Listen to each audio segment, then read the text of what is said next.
Welcome to the Peace and Possibilities podcast, the best place to learn all about how successful, happy people found work doing what they love.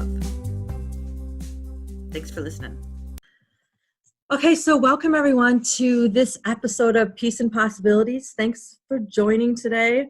I am here with Jena Viviano, and Jena is a career strategist and LinkedIn expert. And I first heard Jena on another podcast called The Goal Digger, doing some research on entrepreneurship. And she has a cool story about how she became a career strategist. And I'm really excited to talk to her. So thanks for joining me, Jena. Thanks for having me. I'm really excited to be here. Thank you. Okay, so let's start out with you are a career strategist now. I know you didn't start that way. Mm-hmm. When you were in school or just finishing up or starting your career, were you like, oh, I think I'll one day be an entrepreneur and I'll help people guide them in their careers? Did you ever have an inkling of doing that, or did it happen another way?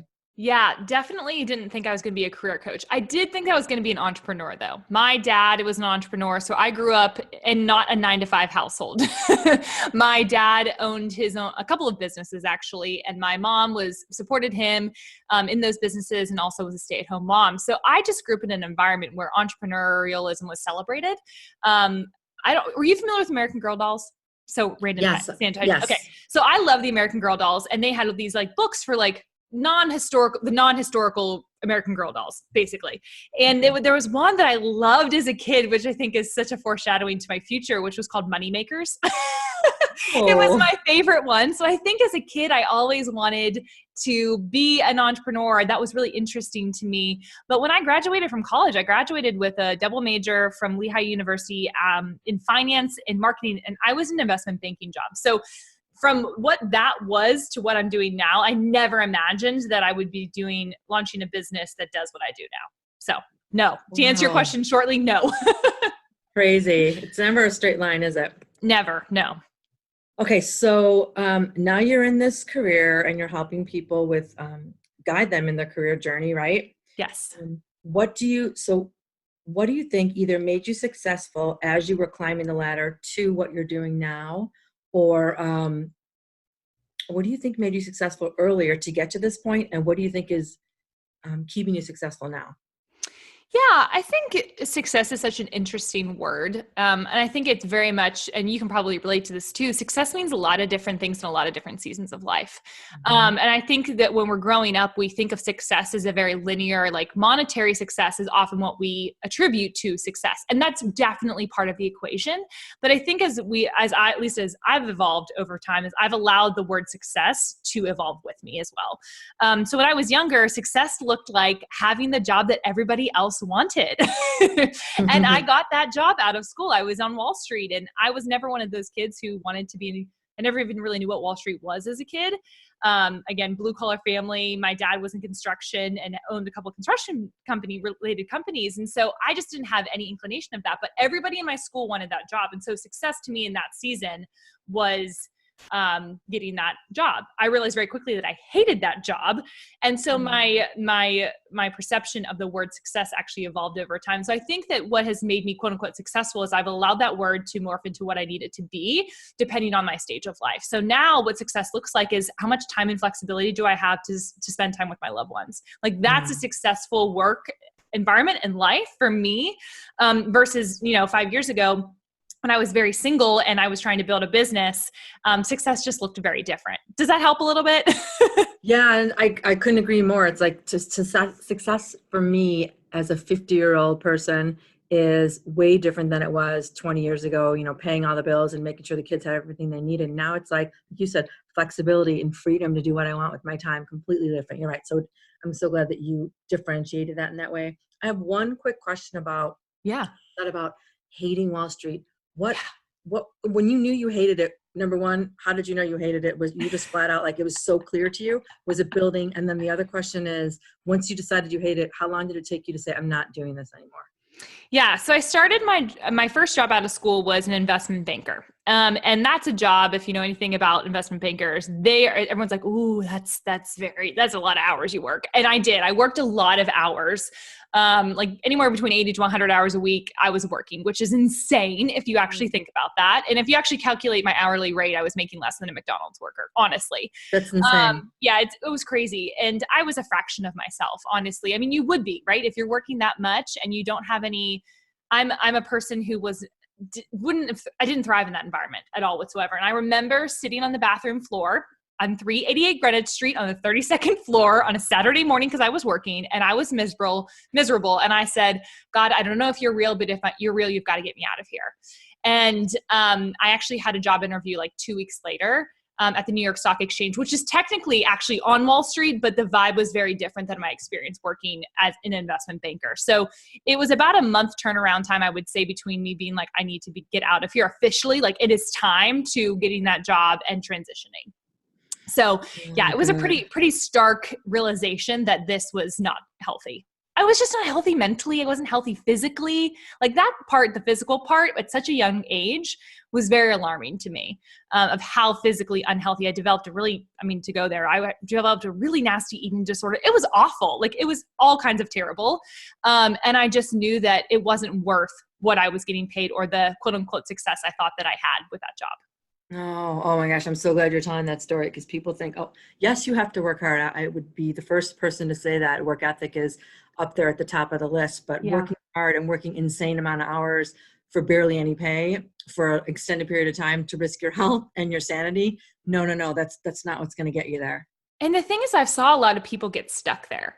So I would look at people that were like 10 years ahead of me. I was like, I don't want their life. They're divorced. They're unhappy. They're like overweight and they're like all the bad things. I was like, I don't want this life. Like, what am I doing here? And it's very much the culture. At least I had some amazing managers that worked on that team. So do hear me when I say that I had some awesome people that were on my team.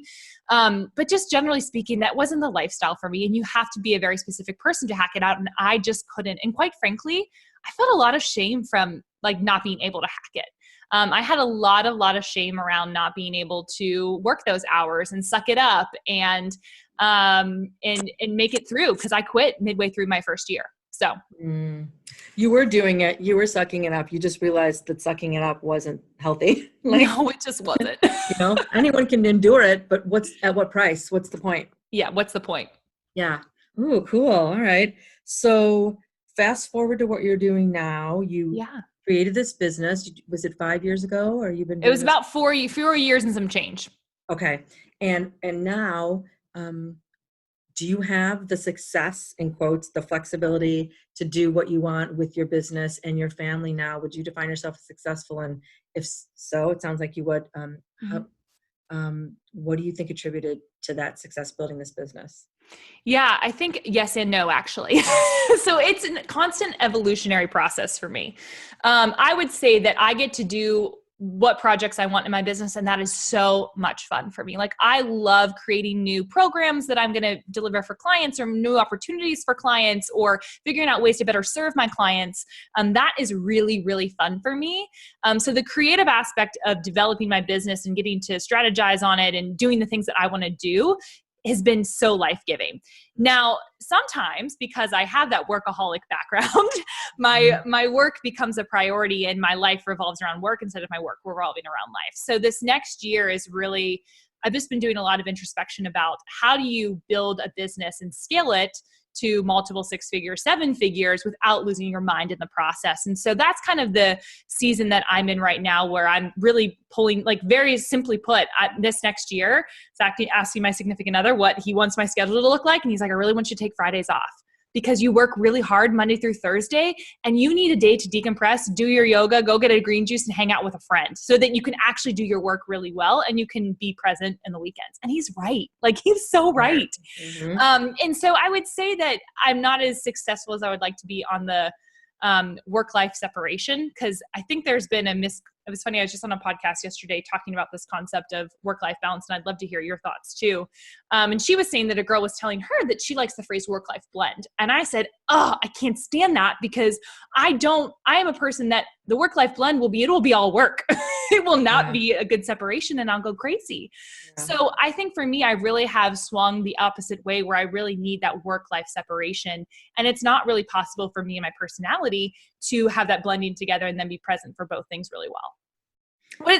Do you resonate with that at all? Oh, for sure. For sure. I remember I have a lot of sisters, and I remember talking to one of my sisters several years ago when my kids were younger and she was visiting from out of state. And I said, it's all about work-life balance. And she was walking up the stairs and she said, yeah, let me know when you figure that out. Yeah. And it's like, whoever does. And it's always us women usually too, that are trying to figure out the work-life balance. Like men just go to work, they have time with their family. I think that in my husband's a great example of this, he is present wherever he is doing what he's doing at the time. And aren't you just so jealous? Yes, because they have this secret.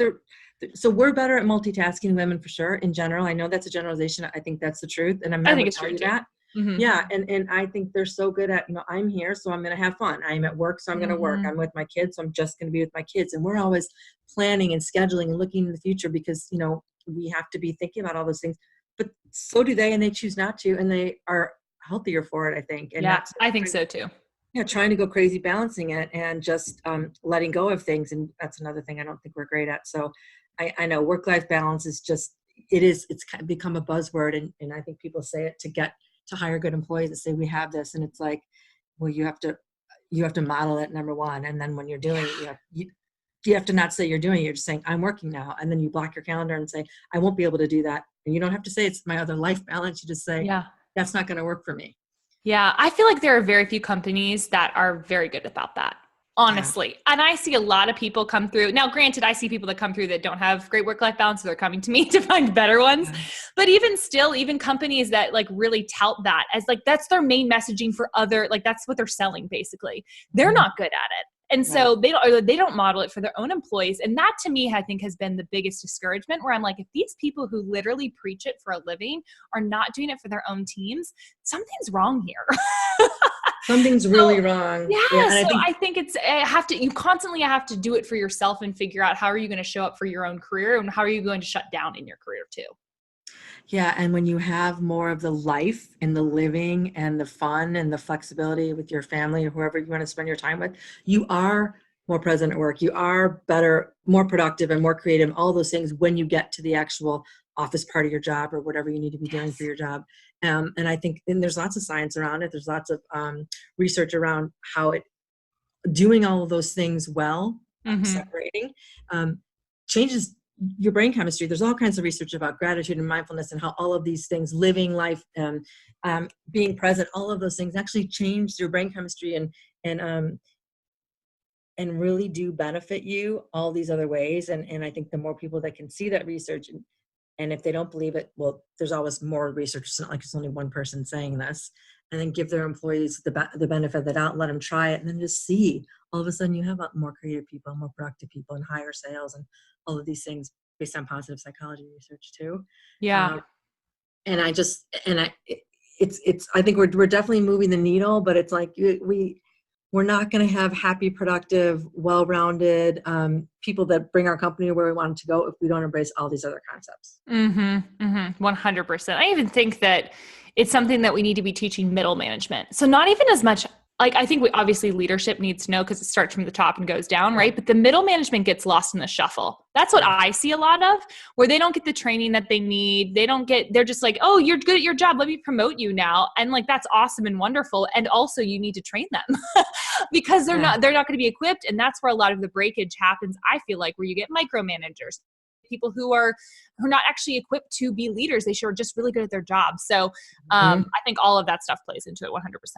Yeah, for sure. So now that you're past that, I started this career, what am I doing here? You're building your own business. What would you say to people that are just graduating from college, or even people that you're counseling or, coaching in your practice now? Yeah. What are you telling them to do so that they can avoid being in that space where it's gut wrenching and hurting their health and all of those things. So they don't ever, I'm not saying no one should ever experience hardships, but so they don't have to be in that place where they're just shut, like Yeah. nothing good's coming from it. Yeah, I think there's a couple of different things. And I think this is good practice for every human, but especially for somebody that's a new graduate. I say be as curious as possible and be a sponge your first 5 years out of school. That's something I think I did really, really, really well is I started networking when I was in college. And so I didn't network when I needed something. I kind of needed something, but I was more just curious, and everyone wants to help a college kid, It's a lot easier to pitch yourself of why someone should talk to you when you're a college student, because they're like, oh, I want to help out the youth, or versus when you're like, I need a job. Can you give me a job? Right. So I think a lot of people get it wrong where they network only when they need something. And that's a huge, huge misconception about the real purpose of networking. And that's why a lot of us don't like networking. So the first thing is start building that network ASAP. And the second piece is just to be a student of your career and be ultra curious. Because when I was really set back and did a lot of introspection when I was working at the New York Stock Exchange, because I'd won more time to do that now that I wasn't working 100 hours a week, I really realized that I wasn't really good at finance. I was terrible at it. Like I could do it, but it wasn't anything that lit me up. It wasn't exciting for me. And what I could have done is I could have tried to double down and get really good at it and focus on my weaknesses and build those back up. And instead what I did, and I think that I encourage a lot of my other clients to do, is I focused on the things that I was really good at. And I thought, okay, how can I do more of that in my next position? And how can I go on that trajectory? And it's funny because the things that I was really good at were never part of my traditional job description. So I love to come into the marketing meetings. Like I was in the capital markets department and that was part of the messaging, but the main stuff that we did was a lot of data and analytics and support. And one day they threw me in front of a camera and said, we want you to report live from the trading floor. I mean, that was the stuff I loved doing and it had nothing to do with what I was hired for. That's funny. That's so funny. Yeah, it's not I love what you said about being curious because curiosity is so powerful and it's something that gets squashed, I think, when we have it when we're young, we have it when we're little, and everyone adores it and thinks it's so appealing. And then as we do it when we're older, it can be seen as you're asking a lot of questions and maybe you don't know what you're doing. And instead of just being curious about life and how your industry works or how whatever your role, how it feeds into all of the other things in the company. That's great advice. And I also love what you said about networking because I was told by a mentor at one of my past jobs, she said to me, you can't be, just like you said, networking just when you need something. Follow up with people, get feedback from them, ask how you can be helpful, offer your services for something that you're strong in or that you like doing. And then you're constantly building those relationships so that when you do go to you need advice or you want to connect with someone, it's not like, I haven't talked to them in a year. Instead, it's like, they're always following up with me. We're always staying in touch. And then it's just a natural extension of something that you need or want.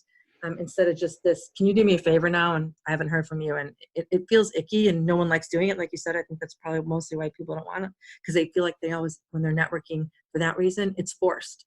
And then when it's forced, it doesn't feel good for anyone. Yeah, I totally agree. And I think the other thing to think about is the curiosity. So even if you're curious with networking, right? You're just wanting to get to know people. Curiosity breeds humility. Because if you're curious, you're admitting that you don't really know something. And I think that those two things are very they work side by side with one another. And so that's why networking, I think, during that season of my life just felt not awkward. Because when I was bold, I will say that, I had some gumption in me. But I was also just highly curious. So it came off authentic. And wasn't really asking for that. I was really just being curious.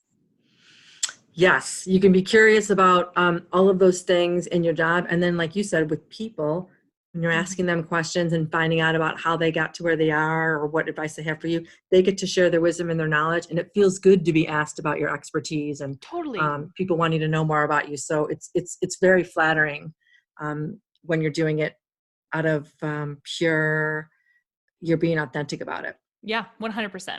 Yeah. Oh, I love that. Curiosity breeds humility.